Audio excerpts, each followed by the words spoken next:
Hi guys, I just wanted to show you how OdysseyWare works. So again, it is a program that will take you through lessons and tests. We're going to start with math this week. We're just going to start with simple adding and subtracting.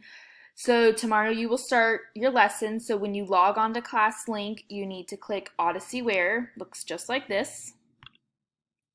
And your login is going to be your Chromebook username and password. So if I pretend to log in as Kevin, I will type in Corley.Kevin and then my Chromebook password.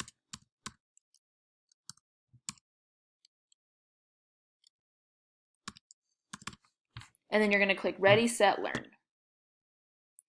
I'm not going to save the password. Okay, so this is going to pop up. You are going to click I agree and let's get started. Now, it's going to show you the same video that you had to watch before on YouTube, so you can either watch it again or skip through it. Welcome to your online so now I'm just going to skip through it.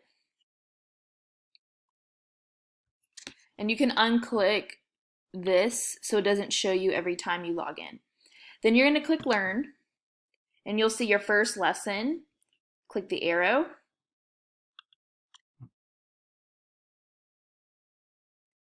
And then you will get started by clicking play. Okay, and then it'll take you through the lessons. I'll be able to see how you do. It'll give me a grade. It'll tell me how you're doing with your lesson. So do your best and let me know if you have any questions. Talk to you.